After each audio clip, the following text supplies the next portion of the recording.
le maréchal Khalifa Haftar, homme fort de l'Est libyen, a quitté Moscou sans signer l'accord de cessez-le-feu accepté par son rival, a annoncé la diplomatie russe mardi, un revers à l'approche d'une conférence internationale de paix à Berlin.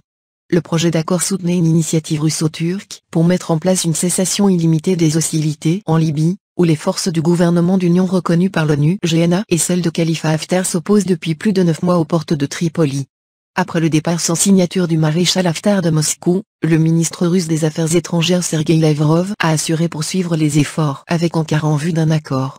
Mais le président turc Recep Tayyip Erdogan s'est fait plus menaçant, prévenant qu'il n'hésiterait pas à infliger une leçon à l'homme fort de l'Est libyen s'il reprend son offensive contre le GNA. Le chef du GNA Fayez al-Sarraj et Khalifa Haftar ne se sont pas rencontrés lundi lors des pourparlers à Moscou, mais ont négocié un accord de cessez-le-feu via les ministres russes et turcs de la Défense et des Affaires étrangères. Si M. Sarraj a signé le texte, son rival est finalement reparti sans le faire, après avoir d'abord demandé un délai de réflexion, jusqu'à mardi matin. Les raisons de son départ n'ont pas été communiquées. Une trêve est en vigueur depuis dimanche à la suite d'un appel à un cessez-le-feu le 8 janvier du président russe Vladimir Poutine et de M. Erdogan, mais elle devait être signée à Moscou par les rivaux libyens. Outre un cessez-le-feu, le projet d'accord prône la normalisation de la vie quotidienne à Tripoli et dans les autres villes et l'accès et la distribution en toute sécurité de l'aide humanitaire. Ankara soutient M. Sarraj et déploie même pour ce faire des militaires tandis que Moscou, malgré ses dénégations, est soupçonné d'appuyer le maréchal Haftar avec des armes, de l'argent et des mercenaires.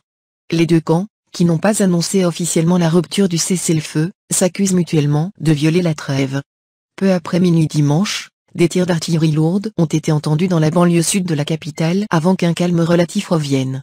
Les forces du GNA ont indiqué lundi soir avoir repéré des mouvements de troupes et un déploiement de forces supplémentaires pro-Haftar au sud de la capitale, selon leur porte-parole Mohamed Nounou. Sur une de leurs pages Facebook, les pro-Haftar, qui ont lancé le 4 avril 2019 une offensive pour s'emparer de Tripoli, siège du GNA, ont affirmé mardi qu'ils étaient prêts et déterminés à obtenir la victoire, sans autres détails. En cas de reprise des hostilités, M. Erdogan a affiché sa détermination, nous n'hésitons jamais à infliger au putschiste Haftar la leçon qu'il mérite.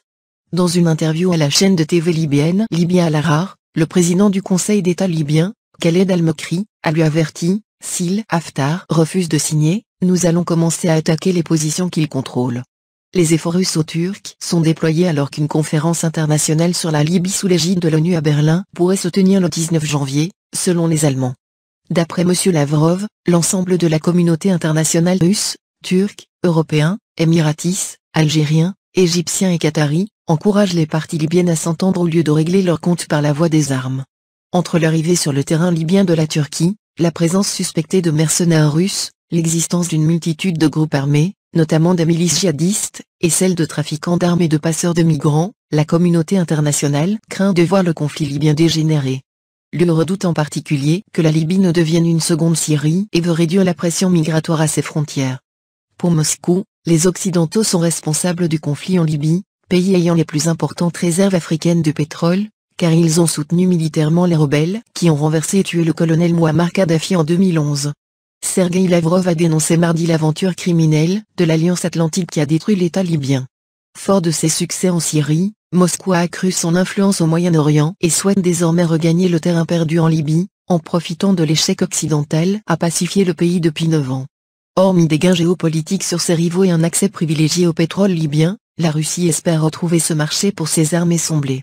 La Turquie a aussi des visées pétrolières, à la faveur d'un accord controversé avec le GNA qui lui permet de faire valoir des droits sur de vastes zones en Méditerranée orientale qui comprennent des gisements gaziers.